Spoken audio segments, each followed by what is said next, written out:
It's important to have meaning in your day. That's step one. Step two. Masterful Leaders for men building business, family, and self. Hosted by Shimshon Meir Frankel. Our guest today is Isaac Ansell-Forsyth, a sleep counselor and psychotherapist who specializes in helping high-pressure individuals stabilize their sleep to maintain peak functioning. With a background in psychology from the University of Glasgow and extensive experience building rapid response sleep support systems, Isaac understands the tired but wired state that often plagues leaders during times of crisis. He joins us to share structured, practical insights on how to settle the system, regain clarity, and protect both professional performance and family presence when sleep becomes a barrier. Welcome, Isaac, to Masterful Leaders. Thank you for having me. It's an honor and a pleasure to have you. You often work with people where sleep has become a real barrier to basic function. For a leader who is also a provider, how does stabilizing their sleep through structured, practical plans act as the foundation for staying emotionally present and calm for their family when the external environment is in chaos? Yeah, it's a big question. The truth is that our bodies, vast majority of the time, really know how to sleep. We just need to work with it as opposed to working against it. So structured programs, which I can talk to you more about, which we can go into more detail on, but what they really just do is enable your body to do what it wants to do, whereas what we normally do in life is do everything that we can, accidentally, of course, to stop the body's natural processes. From then, people are often putting in, trying to take different kinds of medication, be they over-the-counter or prescribed, and they're creating a bit of chaos inside their body where they could have had peace. So that's the how, which we can get back to. But in terms of the results, the result of a good night's sleep. Sleep has two main functions. Function number one is restorative, and function number two is advancing. So in terms of our restoration, from a physical perspective, an emotional perspective, from a cognitive perspective, so we use up energy throughout the day. And we all know that, trying to be present with your family, with your kids, with your spouse, is harder if you're tired. It's harder. As simple as that. And so the first and most simple thing that sleep does for you is it can restore energy. And to come home energized every day is just a different story. But moreover, what sleep does, which is less well known, is that sleep is able to bring you forward. As we were discussing before, sleep is your brain is very busy when you sleep. People think that your brain turns off when you sleep. It's not that way at all. That's one of the reasons why sedatives are so unhelpful for sleep, because they just as sedatives stop the person from functioning properly when they're awake, they also stop the person from functioning properly when they're asleep. There's a lot of function which needs to happen. So the brain is busy, and the brain is doing all different kinds of things which are going to enable you to take things to the next level. So processing of emotion is happening when you're asleep. Processing of memories, consolidation of memories is happening when you're asleep. That's kind of taking in the good information which you get, the helpful information which you gain throughout the day, leaving aside the unhelpful information and organizing what you've got. And if you kind of think about the outcome of that process, you've got a person who's waking up the next day to their family, and even if after a hard work day is coming home to their family with energy, with emotional stability, and with clarity. So it's a bit of a game changer when people are able to get this. So what type of structured plan would you give somebody who has hypertension, who for some reason can't seem to fall asleep at night? Or once they do fall asleep, the moment that they wake up, they're finished. It's time to get up, and Sure. right, the energy's there. I'm assuming you're the expert that they're skipping their REM sleep, the most deepest, most important aspect to their sleeping. How do we get a person to fall back into their natural position, the natural order of things. Yeah. So I'll probably address it in two parts, because there's one issue which is called sleep initiation, which he talks about, like getting to sleep in the first place. And then there's another issue called sleep maintenance. Is that once you are asleep, to try and stay asleep for the healthy amount of time. So in terms of number one, they're of course related, but they have different emphases. So in terms of getting to sleep, so one needs to think both about the daytime and the nighttime. That is, the sleep begins really in the daytime, meaning not because you're falling asleep during a meeting, but because in order to be able to start to relax in the way that you need to at nighttime, you have to have kind of an active daytime to some extent. It's important to get at least half an hour of sunlight a day. When I say sunlight, you don't need to necessarily be exposed to the actual sun, but to be outdoors with natural light at least half an hour a day. It's important to try and get a good amount of exercise a day. Everyone's different, but it's important. These are factors which are important. It's important to have meaning in your day, because that's one of the things that's just going to keep someone up at night. If they haven't gained meaning throughout their day, they're going to continue seeking it until they got it. So it's important to have a healthy daytime. That's step one. Step two is, before you're even thinking about going to bed, you need to have a transition. So you can't just be kind of 100% wired on go, go, go, and then fall asleep. That's not going to work. That might be intuitive, and also from a kind of neurochemical, hormonal perspective, that's also the case. Basically, what needs to happen in order for you to fall asleep is two things. One is that your sleep hormone called melatonin needs to go up, and your cortisol, which is a stress hormone, needs to go down. Now, as I was mentioning before, that's normal. What normally happens, let me say, that is the way that a human being was designed, is for that to happen. As nighttime comes, it gets dark, and darkness allows melatonin to come. Sunlight prevents melatonin, and darkness allows melatonin to start coming. So you're starting there. And as a person settles down, and as you can imagine, in the olden days, what they used to do is that they used to stop working, at a certain time, and they used to stop being very, very involved in things as the nighttime came on. So they started calming down, and so their cortisol comes down. And you're ready, basically. You're ready with details, of course. You're basically ready to sleep. What we do nowadays is usually very unhelpful to that. One of the most unhelpful things that a person can do is to be on their phone the hour before bedtime, before they're trying to sleep, because or other screens for that matter. Because number one, screens mimic sunlight. They have a blue tinge, and that mimics sunlight, so that prevents your melatonin from coming in. So you're not feeling sleepy, and moreover, it keeps you wired because you're busy with something. So even though they do have screens nowadays which have a night mode, number one, they don't cut out all the blue light, and number two, even if they cut out all the blue light, but it's not going to help if you've still got lots of high cortisol because you're busy. So basically, what a person needs to do the hour before bedtime is they need to have a transition from being active to being passive, from being busy to being calm. And so one of the big things, of course, that's going to mean is turning off the phone. It can mean different things for different people. Some people like to have a bath. Not everyone has baths nowadays, but a shower is also good. It's a little bit controversial because it's a bit stimulating, a shower, but it can work. It can work for some people. Reading books can be good for some people. If you're dealing with family people, spending that time with human beings, your important human beings in your life can be helpful. But the theme is to take away the things which are working against your body's natural mechanisms and allow yourself to be. And from then, basically, that's gonna help a large majority of people to be busy and healthy during the day, and then transition and be able to actually start sleeping in a healthy way. I can talk about the sleep maintenance if you want as well. People who are waking up at night, people who are, is that helpful?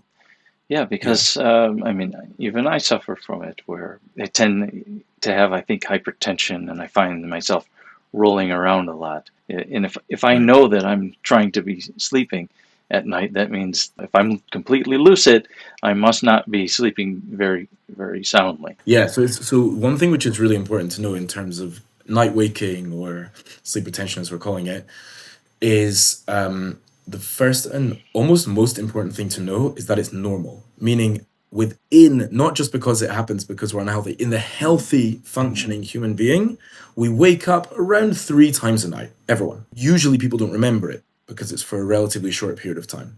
But what happens is sometimes when you become conscious, when you've woken up during the night, then you start to stress about it, and then that keeps you up. So it's a lot about. So number one is to know that it's normal. I don't know if you have the ability to show diagrams, but people can look it up themselves. If you look up a hypnogram, you can see the actual chart of what sleep looks like, and sleep is up and down, up and down. The REM sleep that you referred to before has 3 or 4 phases over the course of the night. There's deep sleep and there's REM, and it's up and down between the two, and there's peaks, 2, 3, 4 times during the course of the night. So number one to know is that there's nothing unhealthy about that. That's the right thing for your body to do. That's going to help you. So that's going to be able to help you get back. Just as an aside, interestingly enough, there's an interesting study that showed that people's perceptions of their own sleep quality, i.e. their sleep satisfaction, was almost as significant as their actual sleep quality in terms of how well and awake they were feeling the next day. So just knowing that it's okay what's going on is already going to make a big difference to you. You find yourself up and you're worrying, like, okay, and so number one, I'm awake, and number two, I should be asleep, so I'm not going to be functioning well tomorrow, so that's not going to help you get back to sleep either. So I think that's one thing which is really, really important just to know. In terms of from just in a practical perspective, so the general idea is to try and keep it calm, keep it relaxed. Definitely don't go on your phone. You're just going to raise the cortisol. You're preventing yourself sleeping. That's obviously the first thing that most people are of course doing. So that's going to help you a lot. And that general advice, that general mode kicks in again of enabling your body to do its natural thing, to be relaxed, do something which is a little more passive. If you need to read a book, you can. If you need to take a little walk around your house, you can. The best, of course, is if you can just try and relax for a few minutes and go back to sleep. It is okay to get up if you're not feeling it, because that gets into a whole other thing of creating associations with your beds, which are about being awake as opposed to being asleep, which we can talk about. But it is okay as long as the move is okay. I'm awake now. My body's going to be sleepy again soon. Let me just give it a little time, and we'll be able to get there. So that kind of forgiving yourself is a really important part of the process. You've made it very crystal clear. I've got a big question now. There's so many people who they claim that they have peak creative times during the day. Some claim that it's nighttime. Nighttime is their prolific time to be creative. Others, they jump in, they say early in the morning, but you've created the sleep mindset that it seems very black and white. The natural order of things is that before the sun goes down, at least an hour before the sun goes down, we should already start slowing down and get the melatonin to rise up and the cortisol to shoot downward. I'm assuming cortisol has a lot to do with creativity and being in that flow, that excitement that keeps people in that creative mode. Yeah, I can speak a little bit to that. Yeah, so the one thing which is important to know is that there is natural variation, even though we said in general, there's something called daytime and there's something called nighttime.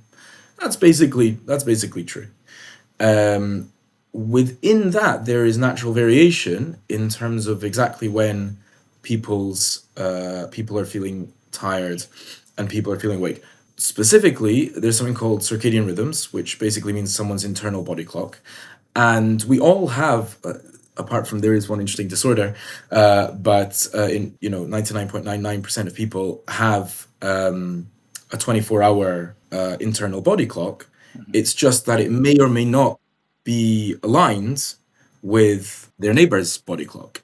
So everyone's going to kind of average out on something similar, but there is natural variation. So this whole idea of being, what's it called, a night owl aura? Yeah.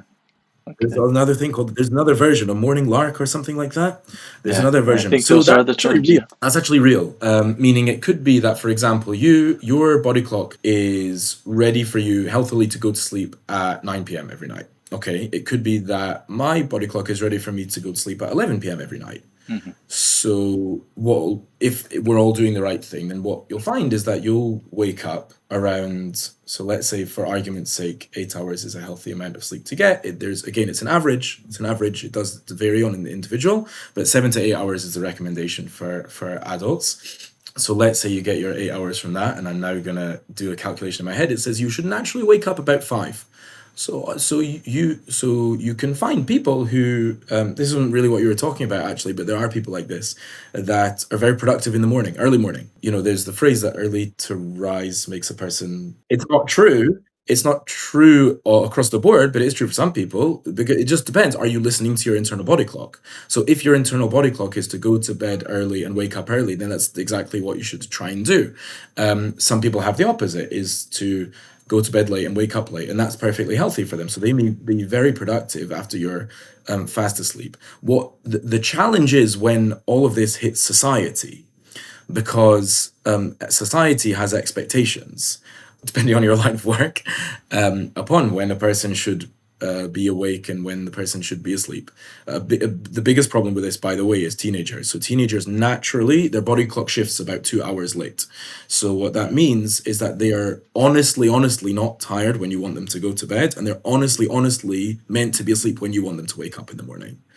It's really important to know. And so schools are basically working against the well-being of teenagers when they make their hours the same as everyone else. There have been trials around the world where they moved times later and it worked, but the problem is it's hard to work that out in society, what the parents going to do. So it's a dilemma. It's a dilemma. I don't know the true societal answer, but the point is, basically, in principle, all this is fine. If you're a freelancer, then you can do that. That's fine. That's fine. As long as you get your 7-8 hours, then that's fine. If you have a job which involves you being up early, or a family which needs you in the morning, or different things, it's a bit tough, because what you're balancing is your body's natural modes with the expectations which are, and the needs, which can be genuine needs which are upon you. So that's when you have to find a compromise, and which you really need to, for example, if your natural mode is go to bed a bit later, so you do need to make sure to go a little harder on your transition than others, because you're going to need that transition more than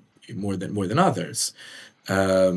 And also there's ways that people can wake up in the morning, for example, sunlight is the thing which wakes you up, so that they, in order to be able to wake up in the morning, which is maybe a little earlier than they would naturally do, so they should try and expose themselves to sunlight. There's also clocks you can buy these days which naturally, I come from Scotland, right? So in the winter it's just non-existent basically. So there's, I got someone once as a present a clock which whatever time you wanted to wake up, half an hour before, it slowly put the light on in a kind of sunlight hue. But that's tough, meaning there's something that which can be done, but it's a compromise on both ends. Maybe you can reconcile something for me. The Rav Yosef Karo in the Shulchan Aruch says explicitly that we're supposed to wake up before the sun. And the Maharal explains that as we're supposed to wake up the sun, meaning the sun is considered the melech, the king of the physical world.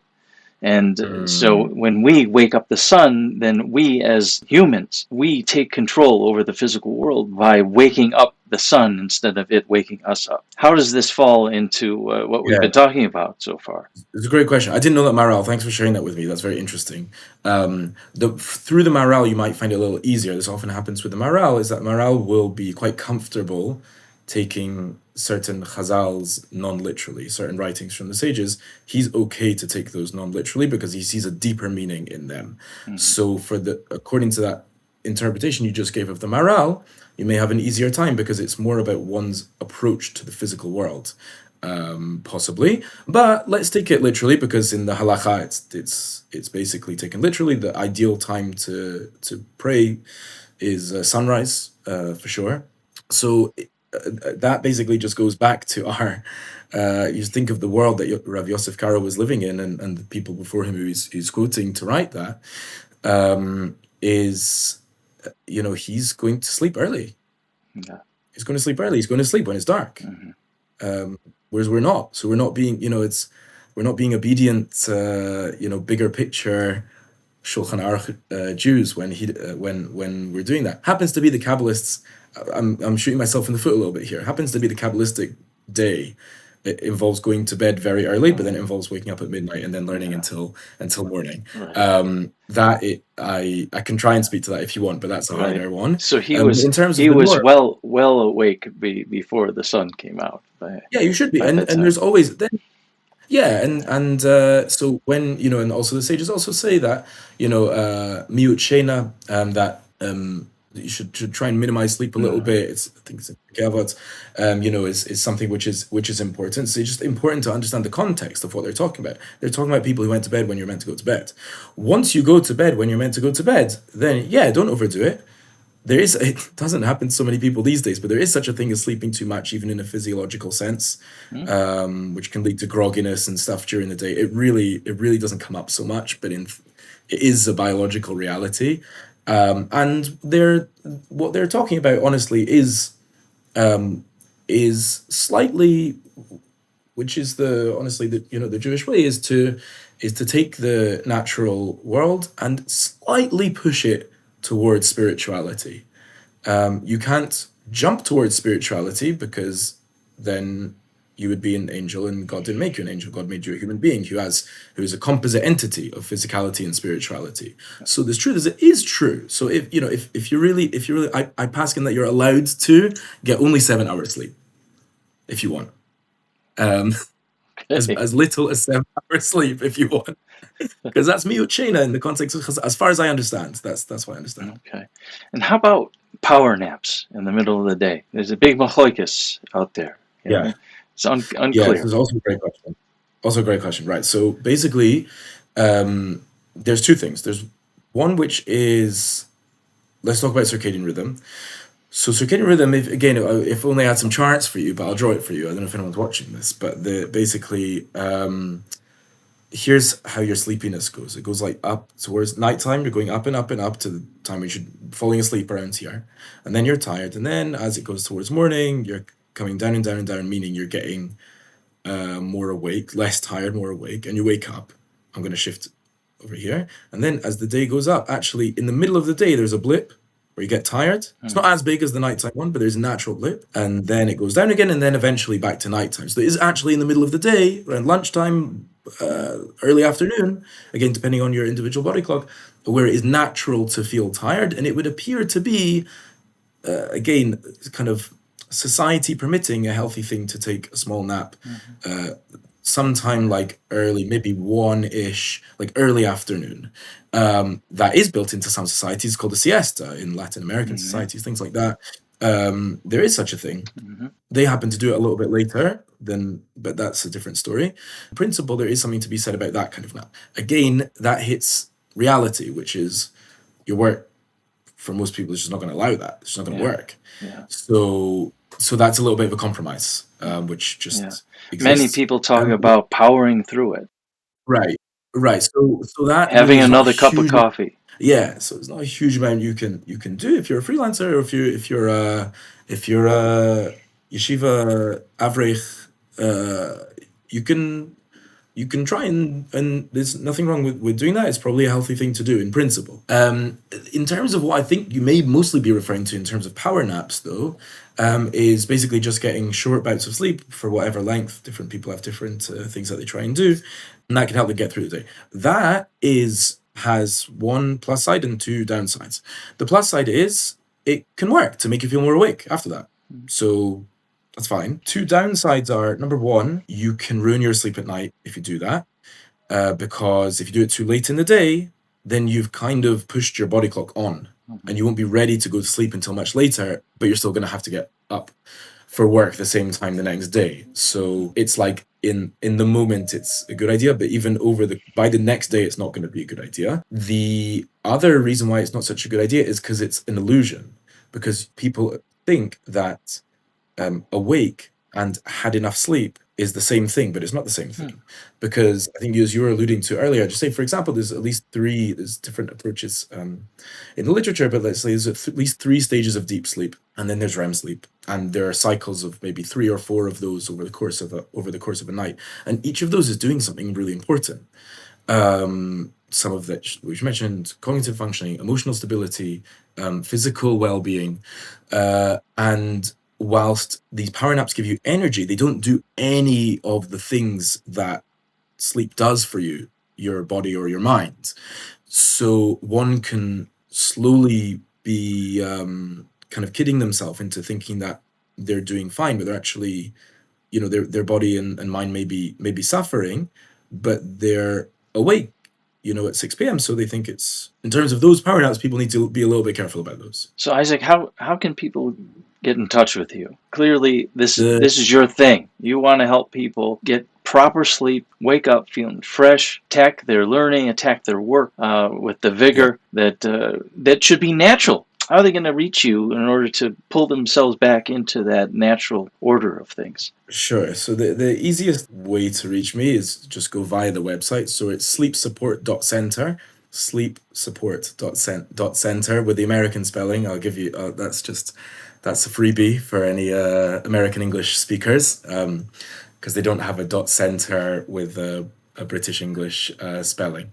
But sleepsupport.center, you can go on there. You can reach out through there if you want. You can do contact at sleepsupport.center for an email if you like. I'm sure if anyone has some kind of way of reaching the chief of this podcast, Shimshon Meir over here, I'm sure you can point me in a good direction. If people are like academia, so we're also partnering with Bar-Ilan University, developing different sleep trainings for professionals in different fields: social work, medical doctors, nurses, OTs, different people like that. So I'm doing some work with them. So if you want to go on their website, you can also do better-sleep.co.il if you like those, and we're on that website as well. But those are some avenues. Okay, Isaac, if you were to leave a message for our listeners, what would that be? There is an attitude that it's kind of like heroic to not get sleep, and we do kind of idolize, or at least kind of look up to people who worked so hard, didn't get any sleep, and we do look up to hard work, that's for sure. It's the not getting sleep thing is a little bit of a mistake, because in the background of that story, who knows how much their families are struggling because they're not emotionally present.